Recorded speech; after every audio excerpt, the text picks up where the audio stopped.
Listen to the Tommy Schnurmacher Show, live weekdays 9 to noon on CJAD 800 and CJAD.com.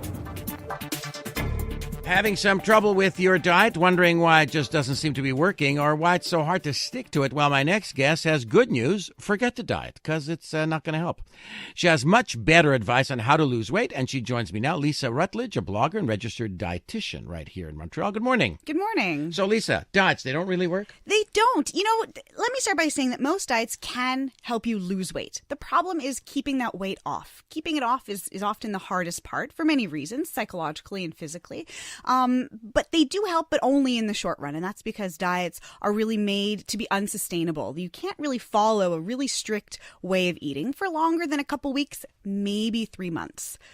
Now, there's some people who've suggested that 95% of dieters fail. Not only do you gain back the weight, you gain it back with interest. Mm-hmm. Someone has suggested that a healthy way of eating that can be maintained is something like the Mediterranean diet, even though it's a diet. What do you think of that? Absolutely. As long as the diet, the way that you're eating, doesn't have too many restrictions on it. Once you start getting into diets that are very restrictive on the types of foods you can eat or cutting out full food groups, right. Those tend to cause a lot of problems. They tend to lead to people feeling very deprived.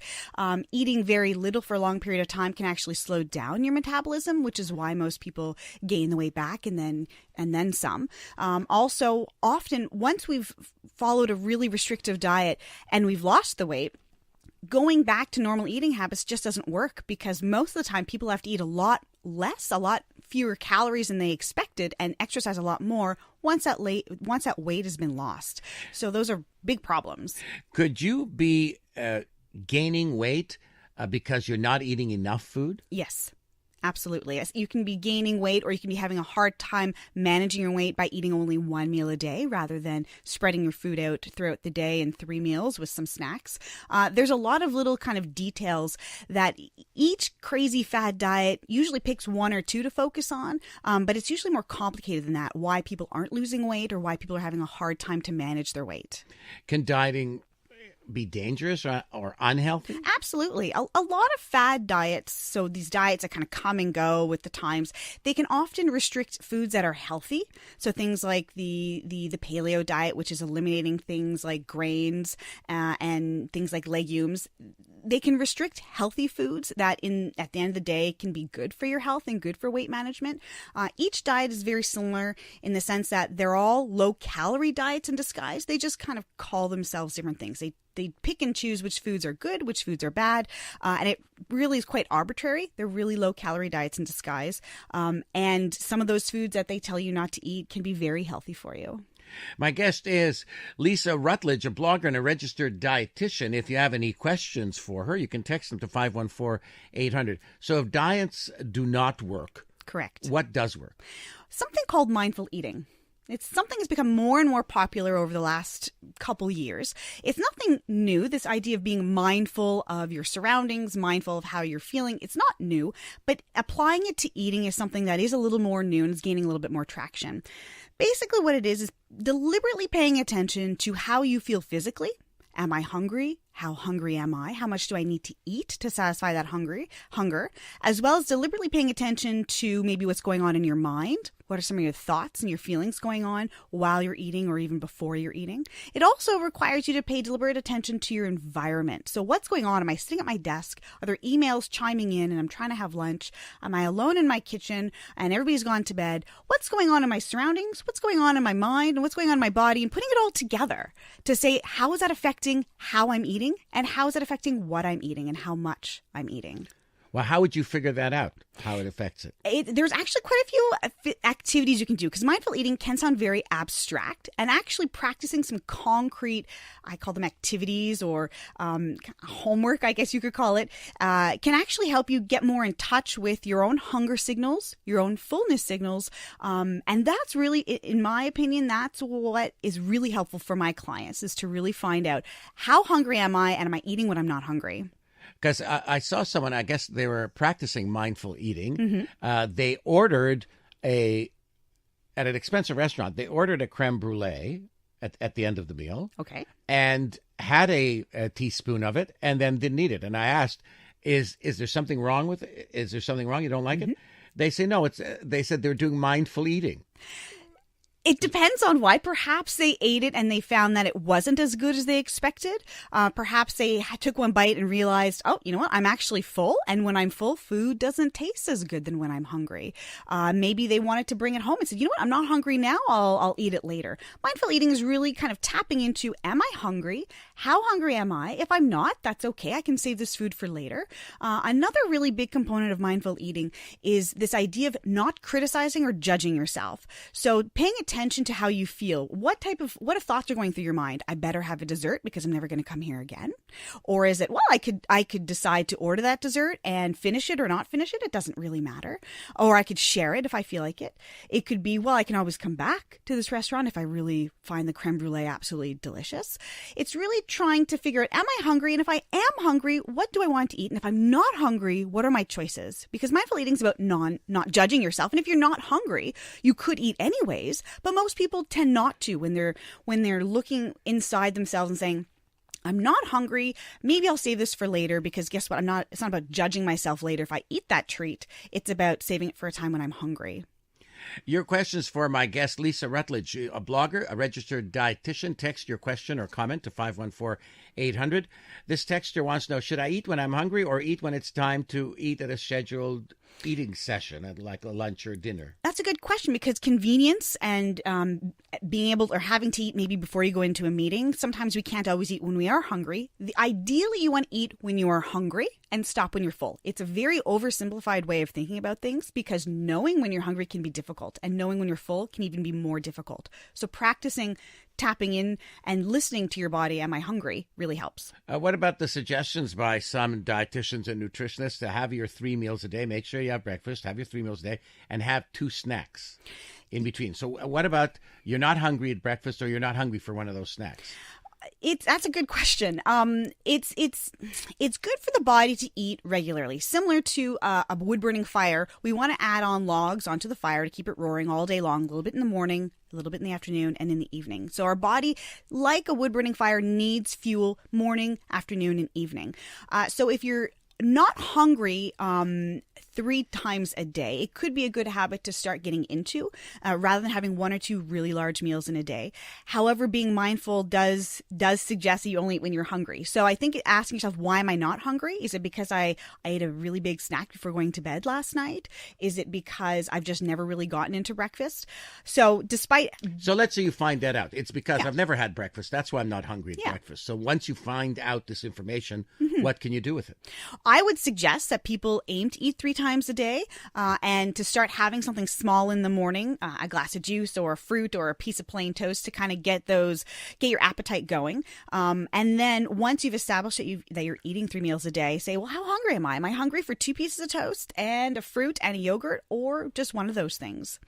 Any questions for Lisa Rutledge, a blogger, registered dietitian right here in Montreal? If you have any questions, 514-790-0800. You can text your question to 514-800. At any time you need to know the name or need any information on any of our guests, you go to my show page at CJAD.com. And if there's something on your mind, an issue, a story you feel we should look at, an interesting person we should know all about, our inbox waiting, send me an email. The address is certainly simple enough, Tommy@CJAD.com.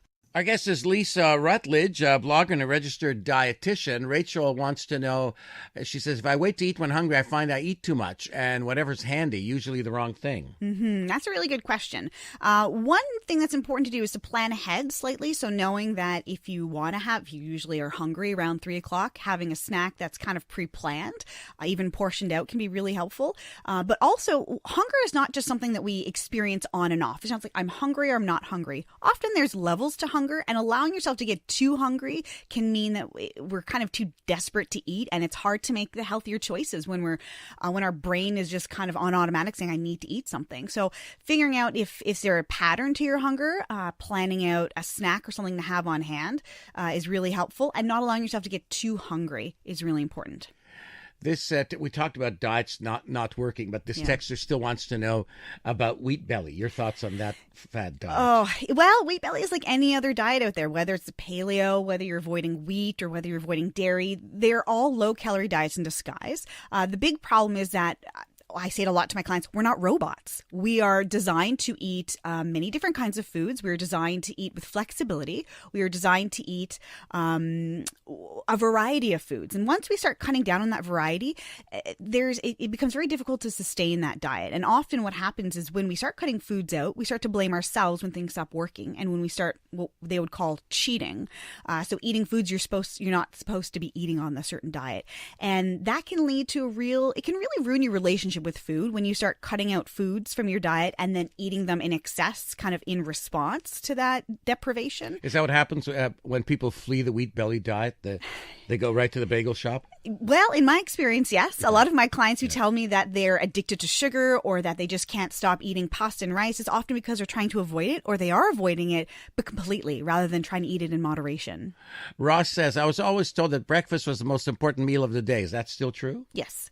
Yes. Okay. That hasn't changed. Coconut oil used to be out. Now it's in. Yes. Well, we're starting to realize now that saturated fat, so the saturated fat in your red meat may not be the same as the saturated fat we find in coconut. And even duck is another kind of questionable food that has saturated fat, animal fat, but perhaps because ducks are similar to fish and that they swim in cold water, that maybe the saturated fat is not as bad as we thought. So maybe there's different kinds of saturated fat. But again, if you're trying to avoid fads or, new foods like goji berries and palm juice and all these crazy things that are supposed to be superfoods, it's best to eat it in moderation. So why not stir fry with coconut oil or coconut milk a little bit sometimes, and other times olive oil or canola oil. Canola oil okay? Absolutely, yes. Canola oil and olive oil are very similar in their what they call an oil profile. So the amount of good fats versus bad fats is very good in both canola and olive oil. This texter wants you to know what you think of counting calories. It can be useful for some people. For those people who've perhaps become a little preoccupied or I don't want to use the word obsessed, but obsessed with eating right and eating a certain amount of calories, it may not be the right choice. I do work with people who suffer from eating disorders, and sometimes when we focus too much on the numbers, it can be very overwhelming. But for some people, it can. The issue is how many calories do you need? And getting that number off the internet can be difficult because it's not personalized. So talking to a registered dietitian who can help you with some of the numbers, if that's something you really, really want to do, can help you decide what are the numbers I should be sticking to. Jen wants to know, I'm very low in B12. What food can I eat without having to take the 1,200 milligram vitamin B12 per day? B12 is only found in animal products, so things like eggs and milk. Certain fish have a lot of B12 in them. It depends on why you're looking for B12. It depends on if you're low in B12 or not. Older adults, so seniors, tend to be people who tend to lack B12, but not because they're not eating enough. There's this mechanism in our stomach that helps us transform the B12 from our food to the B12 we can use in our body. So some people are lacking B12 because they're taking antacids or because they're older adults. So it's a tricky question. Excellent registered dietitian Lisa Rutledge is our guest. Your questions for her, 514-790-0800. Text your question to 514-800. Questions about food for Lisa Rutledge, registered dietitian, in studio with us right now. This texter has a very intriguing question. What can a dietitian do to make someone lose weight? Oh, that's a great question. Well, every dietitian has a different way of working.